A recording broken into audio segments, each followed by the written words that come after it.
해가 떠오르는 광경 참 장관입니다. 제가 사진을 몇 개 모아보았습니다. 한번 그걸 보시도록 하겠습니다. 예, 일출 광경을 모아봤는데 제법 장관이었어요. 여러분들도 한번 보시면서 새벽에 해가 떠오르는 것이 어떤 시기인가 이런 것들을 다시 한번 머릿속에 입력해 두시길 바랍니다.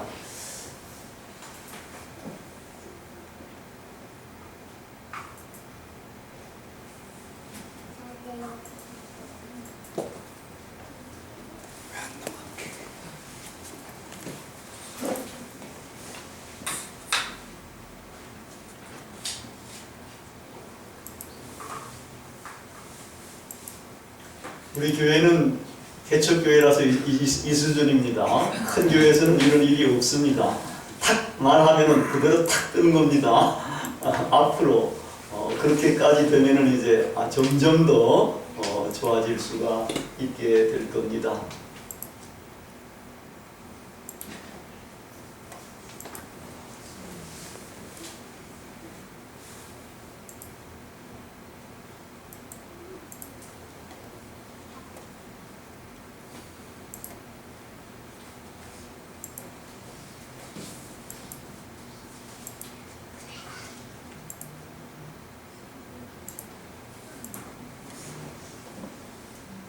예, 여기 내가 7개 장면을 잡아봤습니다.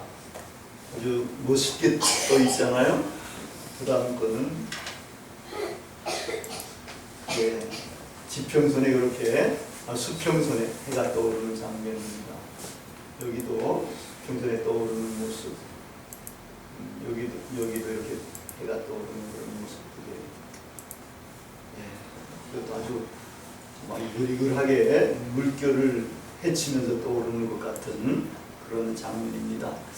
해가 이렇게 떠올라서 이제 어둡던 세계가 이제 밝아지고 있습니다. 여러분 이제 해가 떠오르면은 빛이 비치게 되는데 이 빛은 여러 속성들이 있습니다. 이게 파동이라고도 하고 입자라고도 합니다.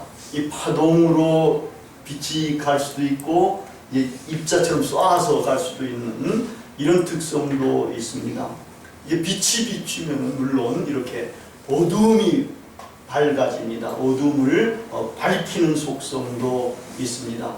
뿐만 아니라 빛이 비추면 이제 열도 전달이 됩니다. 따뜻해지기도 합니다. 또 빛이 비추면 빛으로 만물들이 드러나게 하는 반사하는 속성도 이 빛이 있습니다.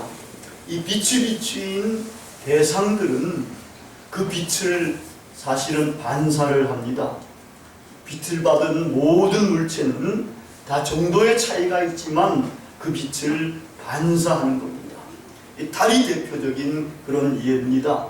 태양빛을 받아서 반사니까 반달 정도만 돼도 제법 밝아지기도 하고 보름달이 되면은 어두운 밤을 제법 많이 밝혀줍니다.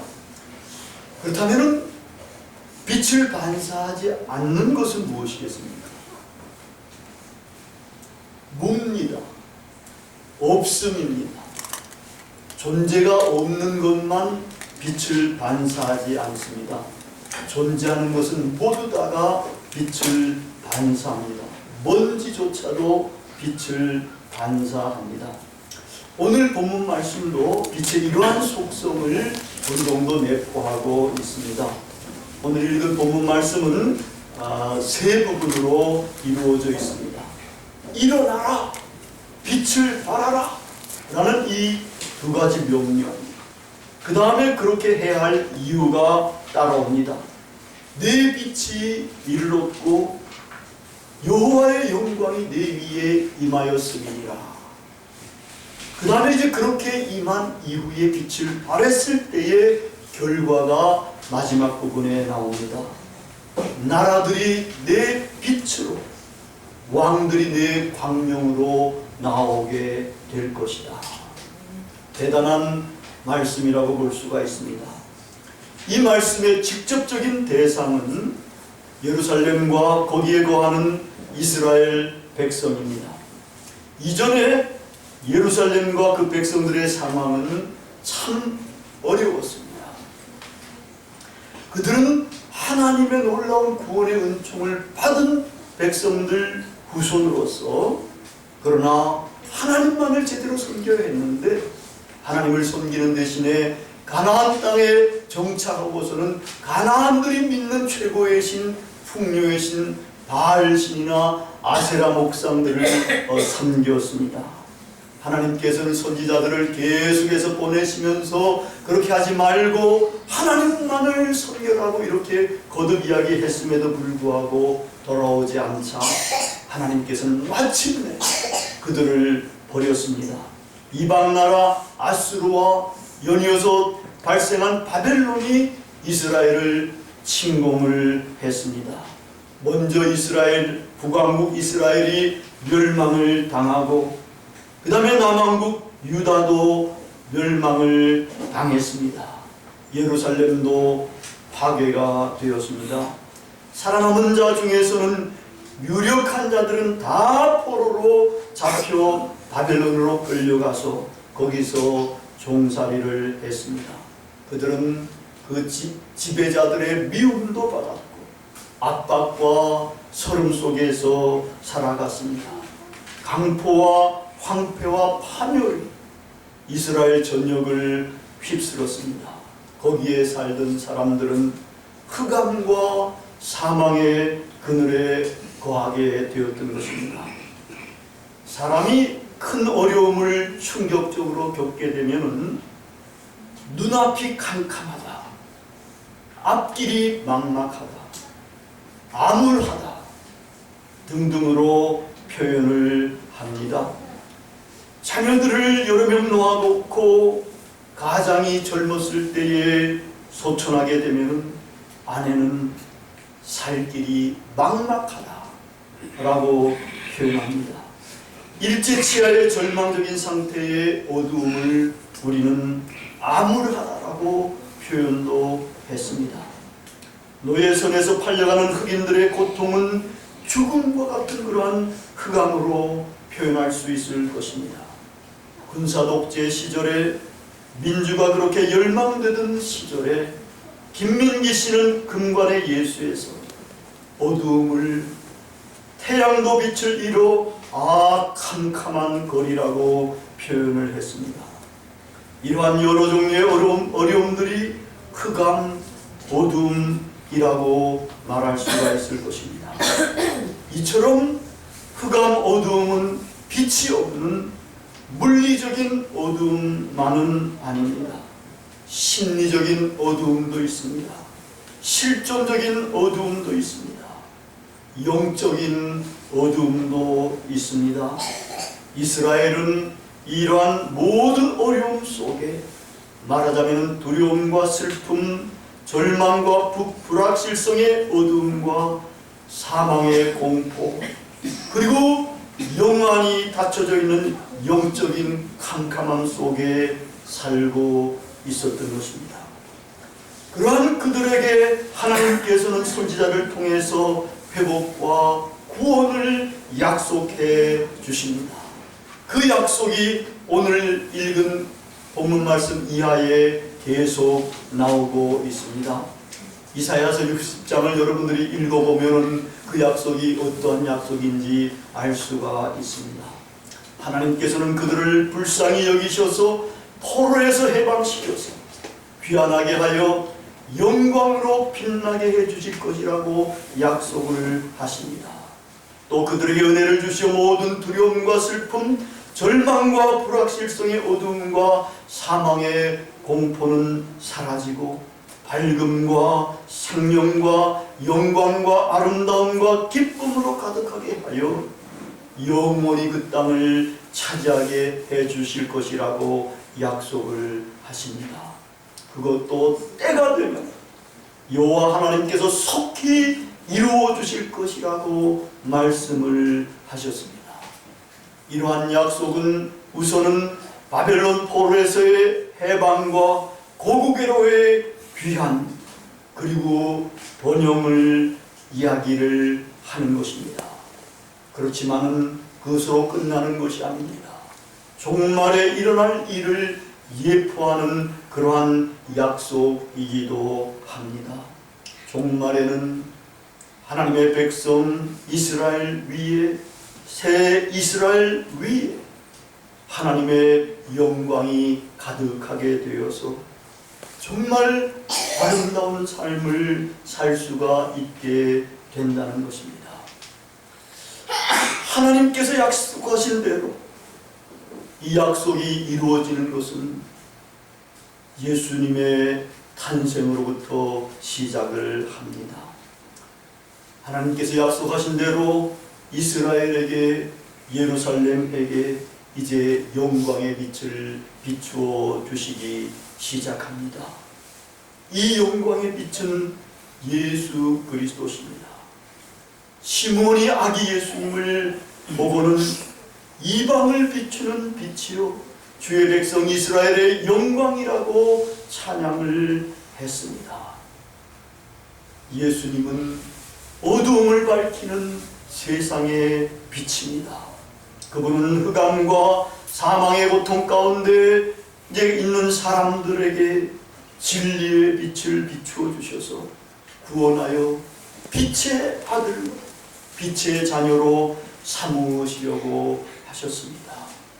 이제 흑암에 앉은 백성이 큰 빛을 보고 사망의 땅과 그늘에 앉은 자들에게 비추이게 된 것입니다. 이 빛은 종말의 날에는 완전한 영광의 빛으로 비추이게 될 것입니다. 그것을 보장할 정도로 이미 사망의 그늘에 앉은 자들에게, 흑암처럼 어둠에 거하던 사람들에게 빛이 비추어진 것입니다. 우리의 실존 속에 또 영적으로 우리는 예수님을 통해서 빛을 경험하고 있는 것입니다. 이 빛은 생명의 빛입니다. 죽음의 공포를 이기는 생명의 빛입니다. 미래의 불확실성의 어두움을 이기는 확실성의 빛이며 절망의 어두움을 이기는 희망의 빛입니다. 이 빛은 살림을 특징으로 갖고 있습니다. 이 빛은 사람들을 살아나게 합니다. 이 1900년대 초였다고 합니다. 남극 탐험선이 심한 눈보라 때문에 길이 막혀가지고 얼음 사이에 이렇게 갇히고 말았습니다. 설상가상으로 선원들 사이에 병이 생기기 시작했습니다. 잠깐 사이에 건강한 사람은 거기에 있던 젊은 의사 한 사람만이 되고 말았습니다. 남극지대는 여러분이 아시다시피 밤이 이제 몇 달이고 계속됩니다. 이때도 긴 밤이 계속되는 그러한 중이었기 때문에 사람들은 병상에 누워서 햇빛을 그리워하기 시작을 했습니다. 근데 이제 어느 날 이 젊은 의사가 갑판에 올라가 보니까 저 멀리서 모처럼 이제 해가 떠오르기 시작하는 것을 보게 되었습니다. 기다리던 해를 이제 병실에 있는 환자들에게 보여주기 위해서 그 배에 있는 거울이라는 거울은 몽땅 수거해가지고 이제 가까이 빛이 비춰가지고 선실까지 들어오도록 이렇게 이제 놓았습니다. 그래서 선실에서 병실에 있던 그 선원들, 병자들이 그 햇빛 빛을 보고서 원기를 회복하고 이제 병상에서 일어나게 되었습니다. 그들은 살아서 귀환하게 되었다고 합니다. 예수님의 빛이 비치면 사람은 살아나게 됩니다. 그들에게 더 이상 흑암이 없게 됩니다. 고통도 불안도 절망도 심지어는 죽음도 없습니다. 그분은 궁극적으로 죽음을 죽이시는 분입니다. 사망을 멸하시는 분입니다. 그분이 우리의 심령 속에, 우리의 마음 속에 들어와 거하시게 될 때에 그분의 빛이 우리의 마음 속을 비치게 됩니다. 그렇게 될 때에 불안, 근심, 걱정, 공포, 모든 어둠과 흑암이 물러가게 됩니다. 우리의 마음 속에는 환한 빛만이 자리하게 됩니다.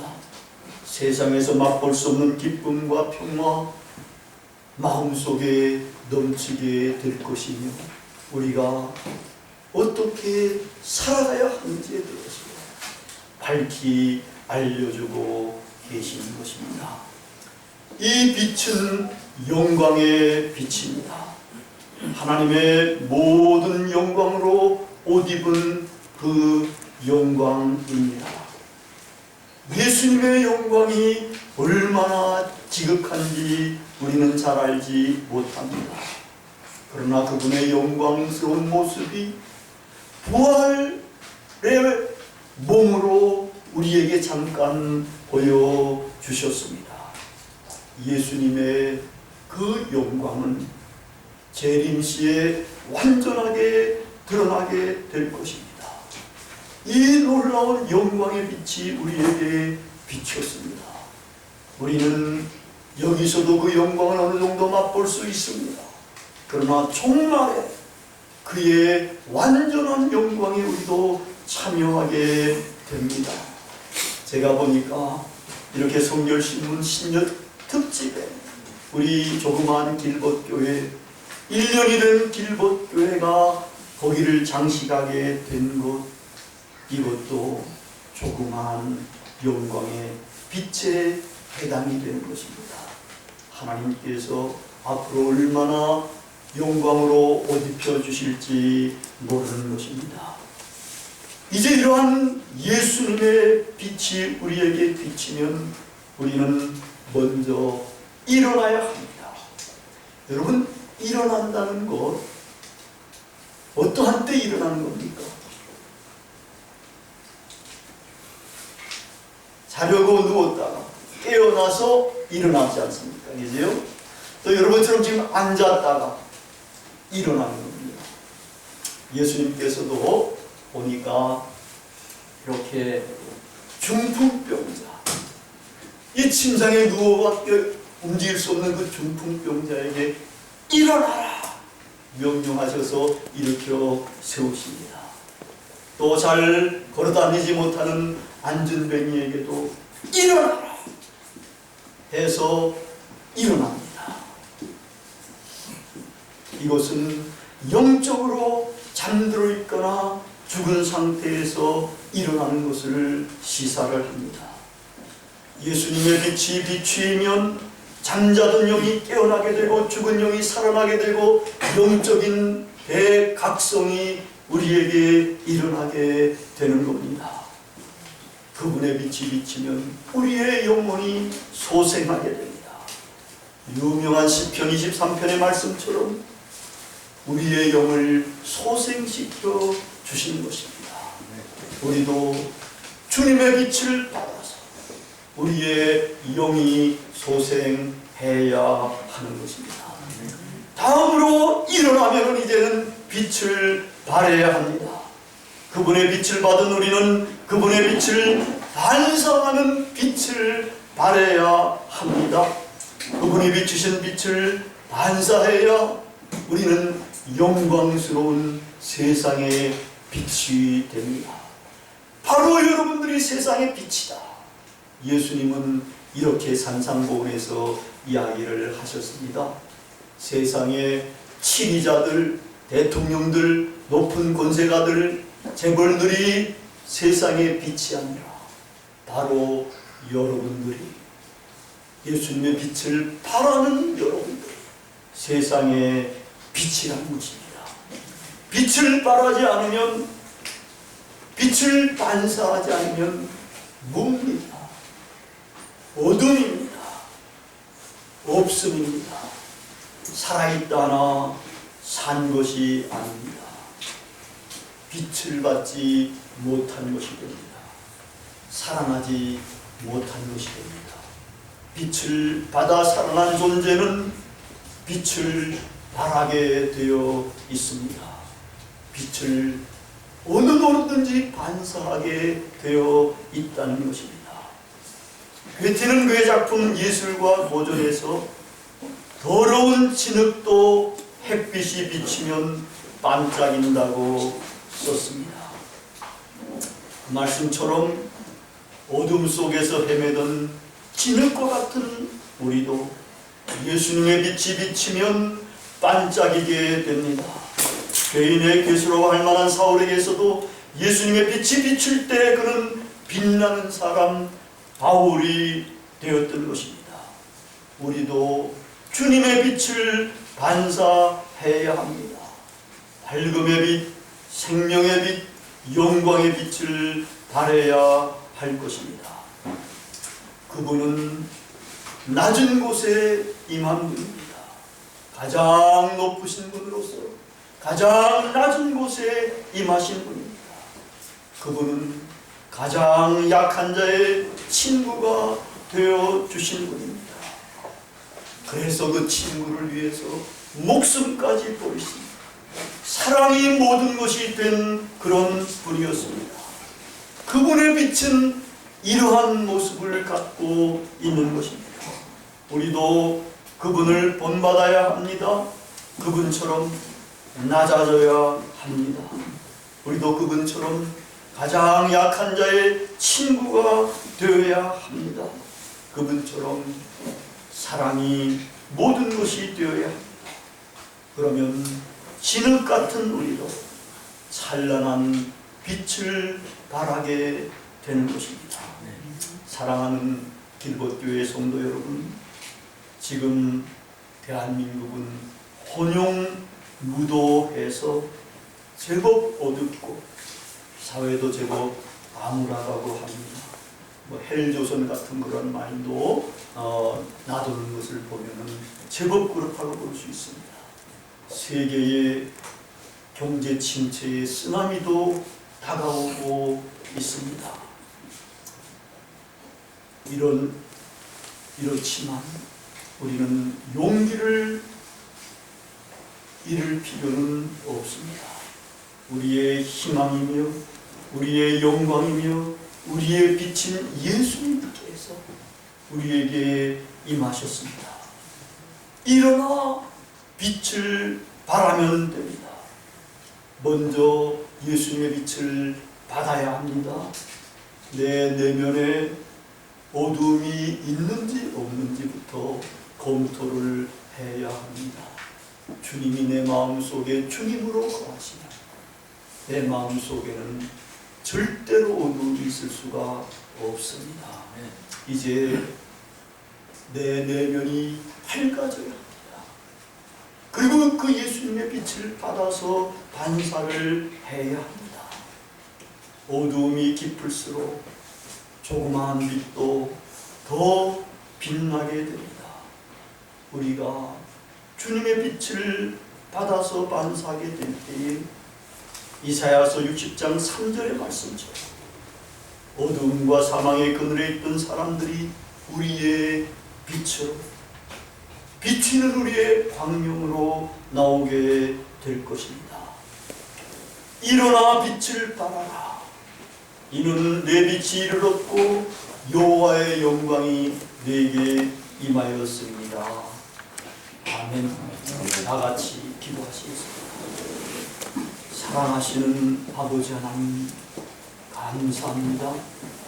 이 세상의 모든 흑암과 어둠을 능히 밝혀주시는 우리 주 예수님을 이 땅에 보내시고 큰 빛으로 우리에게 비추게 하여 주신 것을 진심으로 감사를 드립니다.